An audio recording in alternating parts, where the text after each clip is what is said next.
Magandang gabi mga kapolitikus Cooper, sa loob at maging sa labas man yan ng Pilipinas. Oras na naman para pag-usapan ang mga kaganapan sa malawak na mundo ng politika ngayong maghapon. Araw ng Huwebes, April 25, 2024. Ako si Charmaine Abong. At ako naman si Jigo Postolero. Narito na ang ulo ng ating mga kwentong politiko. First Lady Liza Marcos, posibleng may part 2 pa raw na patutsada kay Vice President Sara Duterte ayon kay dating Presidential Advisor for Political Affairs na si Ronald Llamas. Department of Justice pananagutin ang mga umano'y kasabwat ng ICC sa pag-iimbestiga sa gera kontra droga ni dating Pangulong Rodrigo Duterte. At pambabatikos ng ilang grupo sa foreign policy ni Pangulong Bongbong Marcos nilangaw ayon sa dating opisyal ng gobyerno. Sa mga kwentong politiko naman sa rehiyon, Cagayan Governor Manuel Mamba, pinalagan ang natanggap na disqualification case mula sa COMELEC. At alkalde naman ng Silang Cavite sinuspindi rin dahil sa maanumalyang pagbili ng mga borloloy sa piyesta. At bilang palaman naman sa inyong FYPs, abangan ang kwento sa pakikiuso ni Senator Amy sa patok na TikTok dance craze na bongga rin sa kanyang maskuladong backup dancer.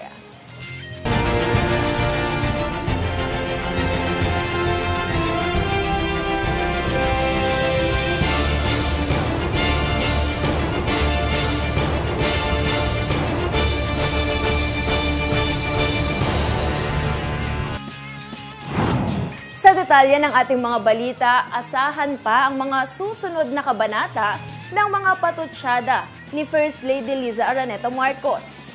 Kasunod ito ng mga binitawang sama ng loob ng unang ginang laban kay Vice President Sara Duterte at sa mga bumabatikos sa kanyang asawa na si Pangulong Bongbong Marcos. Upang dalhin tayo sa pulso ng politika, makakasama natin dyan si Yam Ocampo.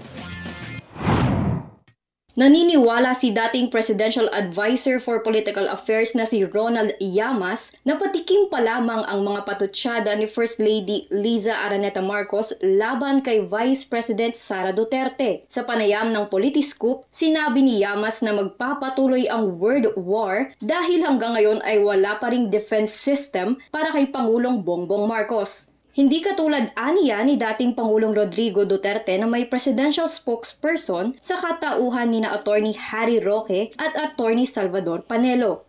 Bakante rin ang Presidential Advisor for Political Affairs at wala ring political strategist ang kasulukuyang administrasyon. Kaugnay nito, mahina ang posibilidad na mamagitan si Senator Amy Marcos sa girian ni na VP Sara at FL Liza.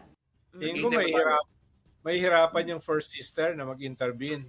Dahil masyado na rin siyang tainted sa gulo na ito eh. Dapat yung mag-i-intervene, yung hindi masyadong tainted from both sides. No? Hindi ko alam kung meron ngayon na gano'n eh. No?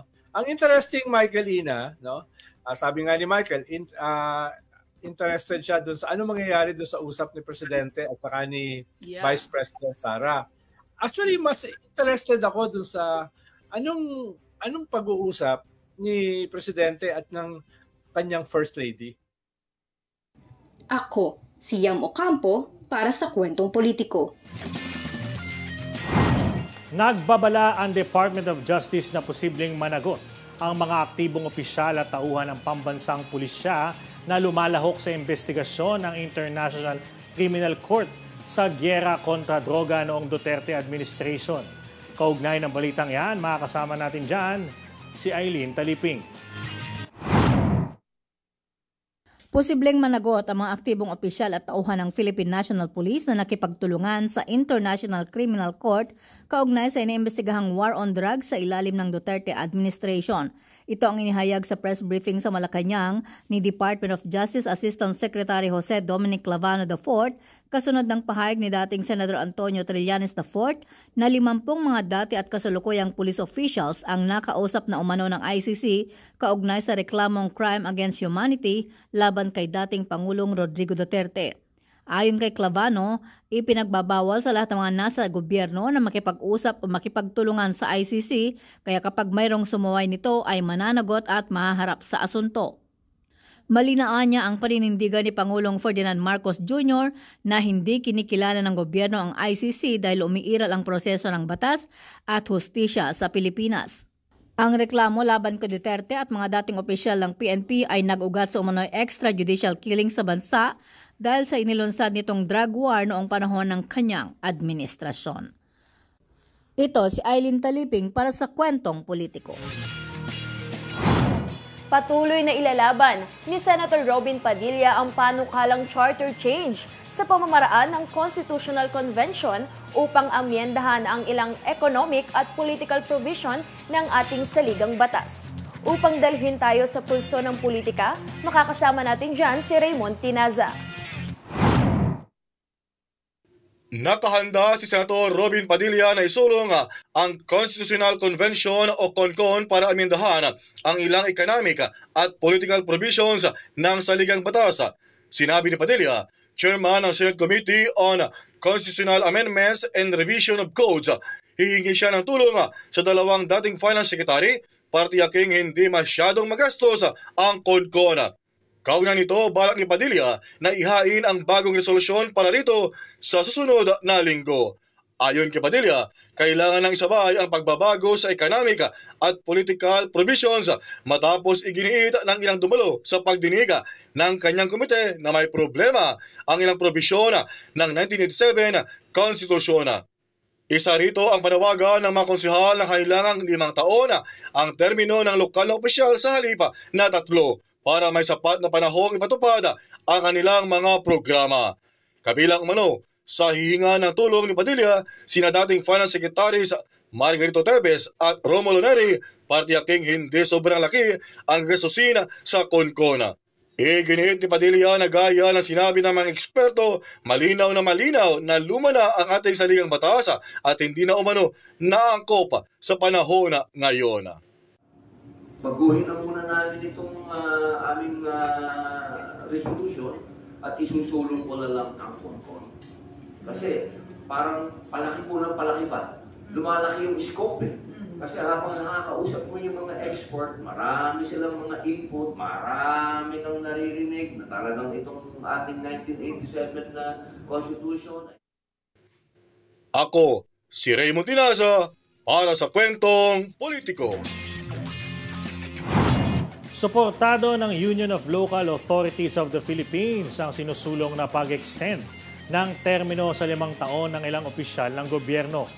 Giit ni Muntinlupa City Councilor Raul Coro na Chairman for Advocacy and Policy ng ULAP, kulang ang 3 taon para makagawa ng mga programa at mapag-aralan ang kailangan ng mga masasakupan nito. Dagdag pa nito, nalalagay rin sa alanganin ang retirement benefits ng mga ito dahil sa requirements ng government service insurance system kung saan kinakailangang makabuo ng 15 taon ang mga opisyal sa pagsaserbisyo. Parte ng pag-extend ng termino sa mga opisyal sa hinaing ng resolusyon si Senator Robin Padilla para panatilihin umano ang balanse sa leadership stability at democratic continuity. Good news dahil pinalawig ni Pangulong Bongbong Marcos ang kontrata ng mga empleyado ng gobyerno na may status na job order at contract of service. Sa balitang yan, makakasama natin muli si Eileen Taliping. Pinalawig pa ni Pangulong Ferdinand Marcos Jr. ng 1 taon ang kontrata ng mga nagtatrabaho sa gobyerno na ang status ay job order at contract of service kung saan tinalakay sa pinatawag na pulong sa Malacanang ang mga paraan upang mapahusay ang kondisyon ng mga ito. Naging tampok sa pulong ang pagtalakay sa updated rules and regulations para sa mga COS at JO ng mga manggagawa sa gobyerno at mula sa deadline na December 31, 2024 ay ginawang December 31, 2025. Kabilang sa may ikinonsidera ng Pangulo at mga miyembro ng gabinete ay gawing kontraktual ang posisyon ng mga COS at JO upang magkaroon ng benepisyo ang mga ito sa gobyerno at mapunan ang manpower sa pamamagitan ng pagbuo ng dagdag na mga kailangang posisyon at posibilidad na ma-qualify ang mga ito para sa permanenteng posisyon sa pamahalaan. Kabilang sa pinag-usapan sa pulong sa palasyo ang inisyatibang pagtatakda ng limitasyon sa bilang ng mga kukunang COS at JO workers kada ahensya. Batay sa ipinresentang datos ng Department of Budget and Management, mayroong kabuang bilang na 832,812 na COS at JO workers sa gobyerno nitong June 30, 2023 kung saan ang local government units ang nakapagtala ng pinakamaraming JO at COS na 580,323. Kabilang sa mga dumalo sa ipinatawag na pulong ng Pangulo ay sina Department of Interior and Local Government Secretary Benjamin Abalos Jr., Civil Service Commission Chairperson Carlo Alexi Nograles at Commission on Audit Chairperson Gamaliel Cordova. Ito si Aileen Taliping para sa Kwentong Politiko. Miss Tulang hindi kinagat ng publiko ang pambabatikos ng mga kritiko ni Pangulong Bongbong Marcos sa kanyang foreign policy. Ayon sa isang dating opisyal ng gobyerno at kaugnay ng usaping ito, makakasama natin dyan si Migo Fahatin. Matapos batikusin sa pagtitipon ng koalisyon ng mamamayan kontra gyera ang foreign policy ni Pangulong Bongbong Marcos, sinuri ng political analyst at dating presidential advisor for political affairs na si Ronald Llamas ang sitwasyon ng nasasangkot na kampo. 90% ng mga Pilipino critical sa China. Kaya nga, ikalawa, maganda na naglabasa na out of the woodwork itong mga talking heads ng China at nagsama-sama. No? Hindi, kumbaga, wala nang pagpapanggap. Ito yun eh. Ito yung mga talking heads ng China. Ito yung magdedepensa sa China against our interest. Ayon kay Llamas, isa lamang ito sa mga naratibo na ginagamit ng kabilang kampo upang atakihin ang pamamalakad at kredibilidad ng kampo ng administrasyon. Isa yan sa mga atake sa presidente, yung kanyang foreign policy. Kinonsolidate lang nila. Kaya may mga iba pa, halimbawa yung pulburon, isa pa yan, di ba? Posible yung election na sinasabi ng iba ay fraudulent. So, meron kang mga 2 or 3 lines of attack. No? At a certain point ay magko-converge at papaputukin nila. Possibly, papaputukin nila yung pulburon. Dahil yun na yung ginagawa nilang narrative. Ba't kayo papayag, mga sundalo, mga pulis, na ang inyong commander-in-chief ay isang adik? Naniniwala si Llamas na mahihirapang kumuha ng suporta ang nasabing koalisyon dahil sa patuloy na tensyon sa pagitan ng Pilipinas at ng China. Na aniyay, hindi naghahanap ng gulo ang Pilipinas at ipinagtatanggol lamang nito ang exclusive economic zone ng bansa. Well, linawin natin, no? Ang pagdepensa sa ating teritoryo ay hindi paghanap ng gera. Dinidepensahan lang natin eh, di ba? Kung daw tayo war freak, Diyos ko po naman. Paano naman natin lalabanan yung biggest navy in the world? Di ba? Tayo pa ngayon ang war freak. Dinidepensahan lang natin yung ating teritoryo, no? Saan ba nang galing itong mga to? Ako, si Migo Fahatin, para sa mga kwentong politiko. Binatikos ni Philippine Coast Guard for the West Philippine Sea spokesperson Commodore J. Tariela ang mga personalidad na nagbibigay ng panayam sa mga media outlet na umano'y konektado sa gobyerno ng China. Sa screenshots na inilapag ni Tariela sa kanyang social media account, kasama rito ang dating Pangulong Rodrigo Duterte, dating presidential spokesperson Harry Roque at political strategist na si Maluti Kia. Banat ni Tariela, kahina-hinalang itatampok ng mga Chinese media outlet ang mga nasabing individual maliban na lamang kung magkapareho ang mga agenda at pananaw nito sa isa't isa. Idiniin pa ng opisyal na maraming beses nang sinubukang isabotahe ng nakaraang administrasyon ang relasyon ng Pilipinas at Amerika. Matatanda ang binanggit umano ng Chinese Embassy na nagkaroon ang dalawang bansa ng Gentleman's Agreement sa panahon ng Duterte administration na itinanggi naman ng dating Pangulo sa isang pahayag. Patungo na ng Quezon City ang binuong grupo mula Davao upang dalhin sa naturang lungsod ang kaso ni Pastor Apollo Kibuloy. Para sa balitang yan, ihahatid sa atin ito ni Aileen Taliping. Ililipat ng Department of Justice sa Quezon City ang mga kasong nakasampa sa Davao City Court laban kay Kingdom of Jesus Christ founder Pastor Apollo Kibuloy. Sinabi ni Department of Justice Assistant Secretary Jose Dominic Clavano IV sa press briefing sa Malacanang na ang paglilipat ng kaso ni Kibuloy mula sa Davao City patungo sa Quezon City ay upang isang team na lamang ang hahawak sa kaso. Sa Pasig City anyang unang paglilipatan sa kaso, subalit dahil masyadong maraming hawak ang korte, inilipat na lamang ito sa Quezon City. Batay sa impormasyon ng Department of Justice, sinabi ni Clavano na nasa bansa pa si Kibuloy, maliban na lamang kung may mga bagong development sa kanyang pagtatago.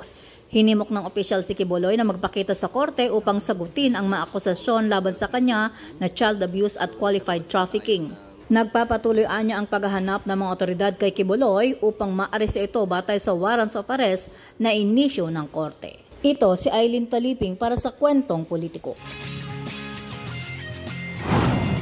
Kasunod ng naranasang matinding init na panahon, nais pa imbestigahan ni Senator Sherwin Gatchalian ang pagpalya ng mga planta ng kuryente tuwing tag-init. Makakasama natin muli si Raymond Tinaza. Imbestigahan na sa Senado ang serye ng forced shutdown ng mga power plants na nagresulta sa pagnipis ng supply ng kuryente. Sinabi ni Senator Sherwin Gatchalian na nakapagtataka na sabay-sabay na nag-shutdown ang 47 na power plants at hindi katanggap-tanggap ang palusot ng mga power generation companies. Ayon kay Gatchalian, taon-taon na itong problema tuwing summer season kaya dapat napaghanda nito ng GenCos.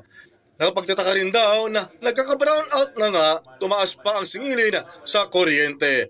Inihag din ng senadora na panahon na para magtatag ang Department of Energy ng task force na siyang magmonitor sa operasyon ng mga power plants at matiyak ang kanilang kahandaan at compliance para maiwasan ang mga sabayang shutdown. Nakita ko rin sa mga iba sa mga dahilan ng mga pumalyang planta, iba walang crudo. Pwede bang dahilan na walang crudo ang isang planta? Dapat may crudo pa, no? Para patakbuhin yung planta mo. So, bottom line, ang aking payo sa DOE, magkaroon ng task force. Una nang sinabi ni Senator Cheese Escudero na dapat magpatupad ang Department of Energy at Energy Regulatory Commission ng mas mahigpit na oversight sa power generation companies para matiyak ang pagsunod sa kanilang scheduled outages. Dapat din daw obligahin ang mga GenCos na magbigay ng transparent na paliwanag at justification sa anumang unplanned outages. Ako, si Raymond Tinaza, para sa Kwentong Politiko. Inatasan ni House Speaker Ferdinand Martin Romualdez ang Committee on Agriculture na pinamumunuan ni Quezon Representative Mark Enverga na magsagawa ng investigasyon kaugnay sa mataas na presyo ng bilihin sa kabila ng pagiging mababa ng farm gate price. Inihayag ito ni Romualdez matapos ang pulong nila Deputy Majority Leader at AXIS Party List Representative Erwin Tulfo sa mga kinatawan ng producer, retailer at grocery stores. Sa pulong ay sinabi ni Jason Kainglet ng Samahang Industriya ng Agrikultura o SINAG ng farm gate price ng bigas, manok, baboy at maging sibuyas ay hindi gumalaw sa nakalipas sa 3 buwan. Kaya dapat ay wala ring malaking pagtaas sa presyo ng mga ito. Bunsod nito ay tiniyak ng House Speaker na gagamitin ng Kamara ang oversight function para busisiin ang issue at makagawa ng kailangang batas na magbibigay proteksyon sa mga magsasaka at mamimili laban sa mga mapagsamantala. Kaugnay nito ay hinihiling din ni Romualdez sa mga stakeholder na makilahok sa mga diskusyon upang makagawa ng angkop na pulisiya at mapababa ang presyo ng mga bilihin.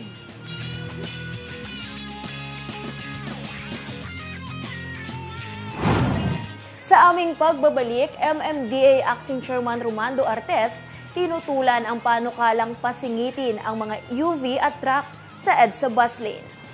Habang Cagayan Governor Manuel Mamba pinalagan ang natanggap na disqualification case mula sa COMELEC. Kaya't huwag bibitiw dahil magbabalik pa ang Kwentong Politiko.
Sa pagpapatuloy pa ng ating balitaan, hindi pinabura ni Acting Metropolitan Manila Development Authority Chairman Romando Artes ang suhestyon ng isang mambabatas na buksan ang EDSA bus lane para sa iba pang sasakyan.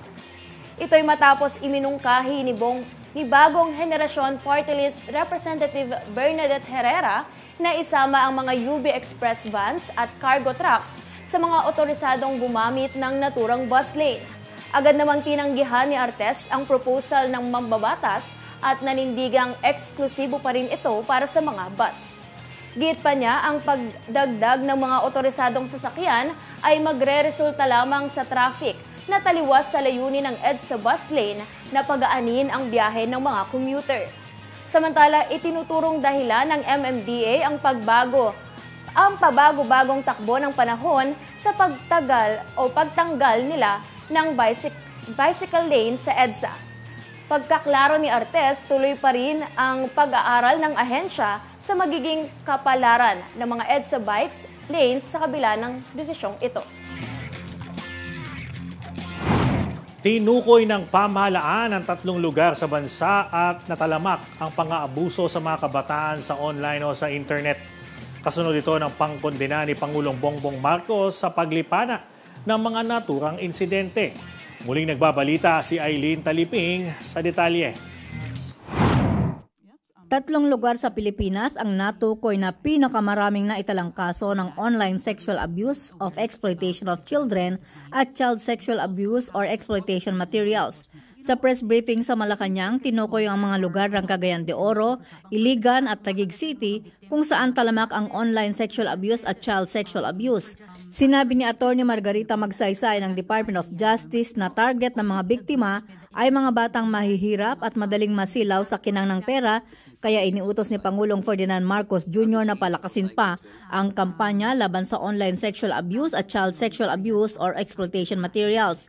Malaki niya ang kinikita ng mga nasa likod ng online sexual abuse at child exploitation, kaya pinapalakas ng gobyerno ang mga ipinatutupad na hakbang para malansag ang mga ito. They target the vulnerable. So who are the vulnerable? They are the children na who are in the poorer side of the country, no? Who are in the rural areas. Tina-target nila sila because they're easy targets because OSAIC is a financially lucrative activity. Kinondena ni Pangulong Marcos Jr. ang mga krimeng online sexual abuse, kaya dapat anyang protektahan ang mga bata at parusahan ang mga offenders. Ito si Eileen Taliping para sa Kwentong Politiko.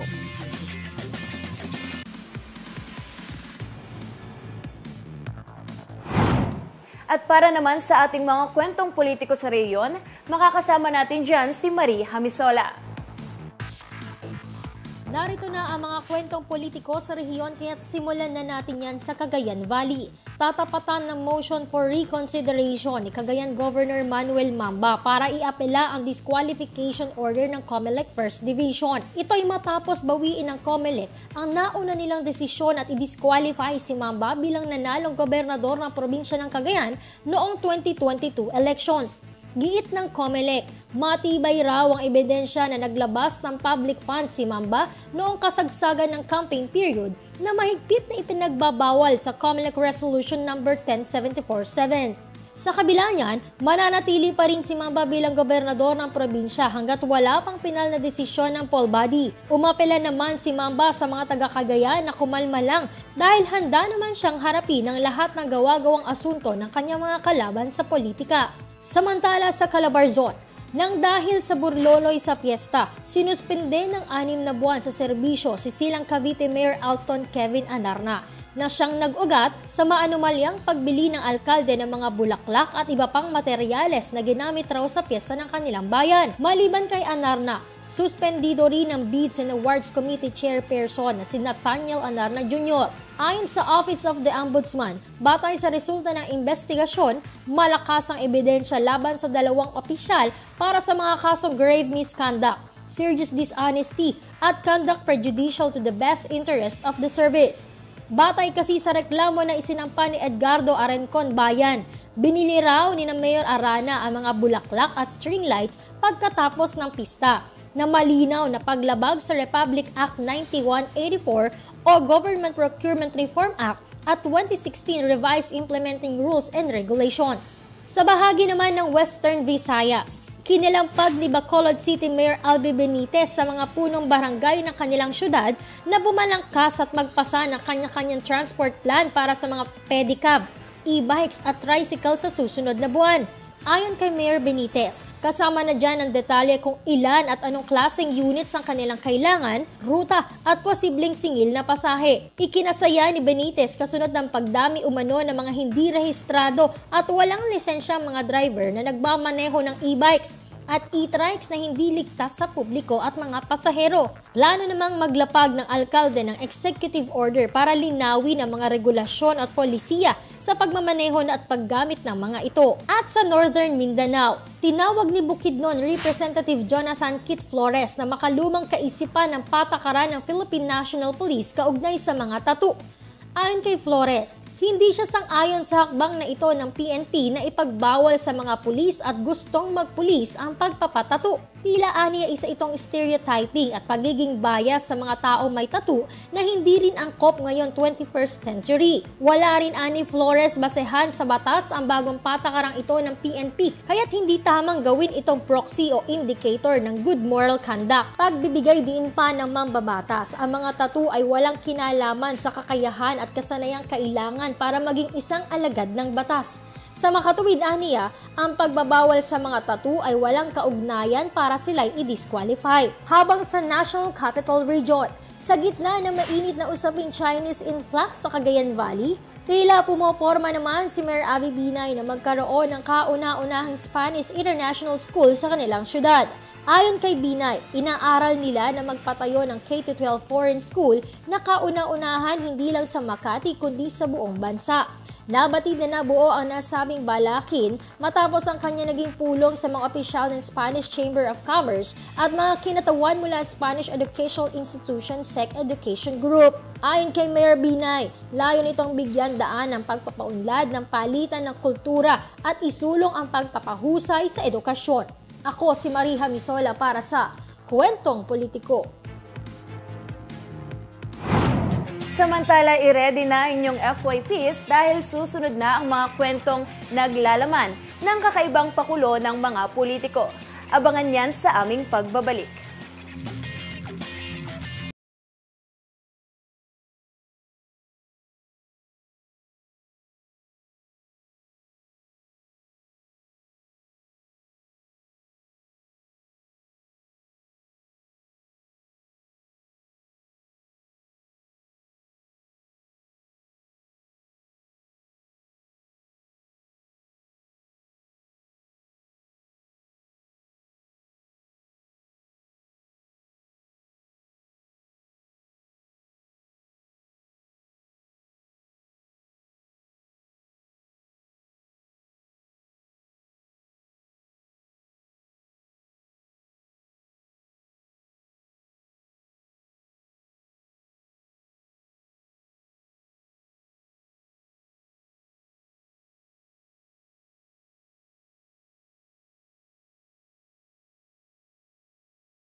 Heto na muli tayo sa ating Politi-Woo. Kaya naman makihula na kung sino itong mambabatas ang tila inuhaw lang ang mga residente sa proyekto nitong patubig.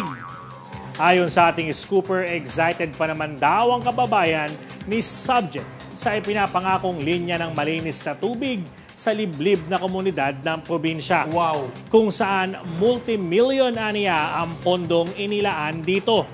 Pero makalipas ang ilang buwan, tila balong natuyo raw ang proyekto. Dahil bukod sa nalimas na aniya ang pondo ng sinasabing patubig project, pati raw ang kontraktor walang natanggap na bayad sa kanilang serbisyo. Very timely nga raw ang problema dahil lumalaganap pa naman ngayon ang krisis ng El Nino sa Pilipinas.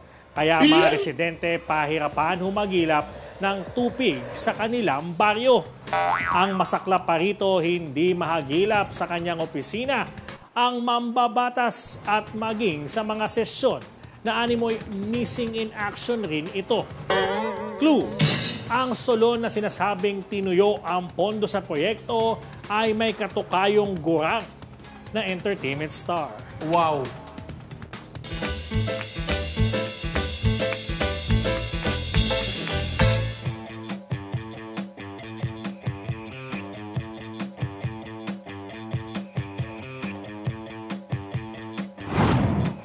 Hep hep! Break muna tayo sa mga issue at heavy news sa politika. Halika't sundan natin ang ilan sa mga FYPs or follow your political stories. Consistent na Wednesday romantic dates.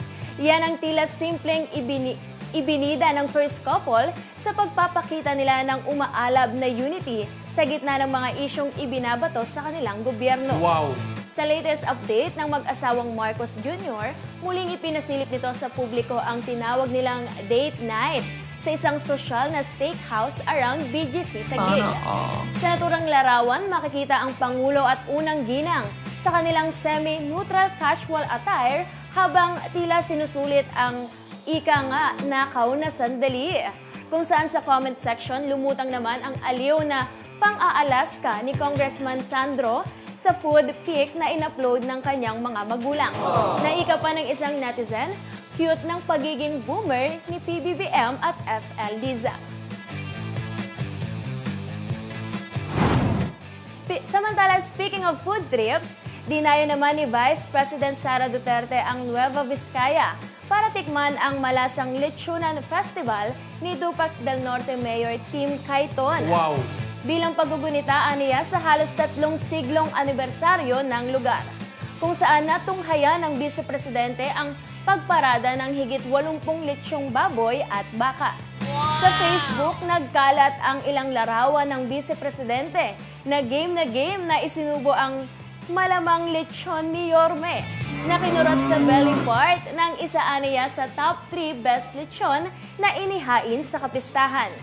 Nabatid ng tumayong pangunahing pandangal si VP Sara na niya'y suki na raw siya ng mga event ng lalawigan. Tingin ko po hindi matatapos ang 6 na taon, matatapos ko na lahat ng municipality ng Nueva Vizcaya.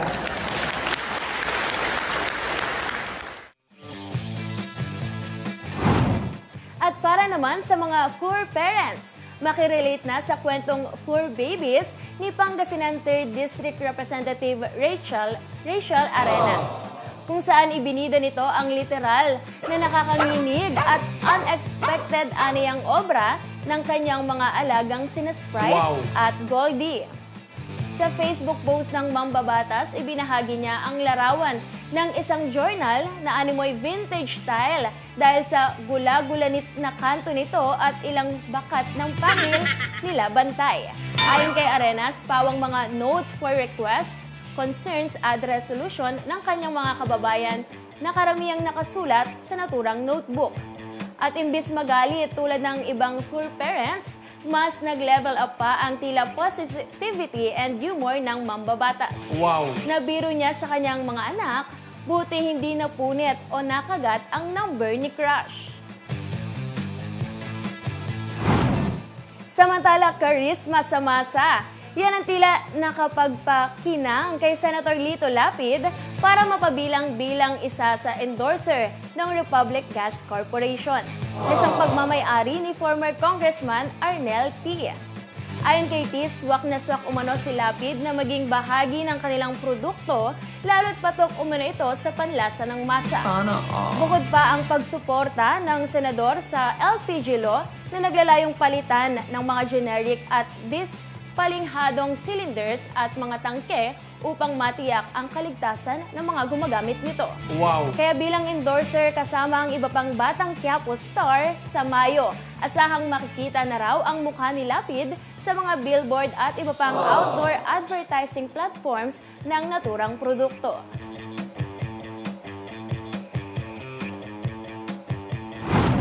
At speaking of trending, sinakyan na rin ni Senator Amy Marcos ang patok ngayong Pantropico dance craze na bongga sa kanyang mga maskuladong backup dancer. Sa TikTok post ng senadora makikita ang dating mga hashtag member na sina Zeus Collins, Kid Yambao at Julian Trono na nakisayaw sa senadora, kung saan muling ibinida ni Manang Amy ang kanyang malak-classic groove habang nakikipagsabayan sa naturang mga professional dancers. Wow! At bagamat patok ang naturang video, hindi naman nakalampas sa pambabatikos ng netizen ang tatlong maskulado sa issue ng utang na loob.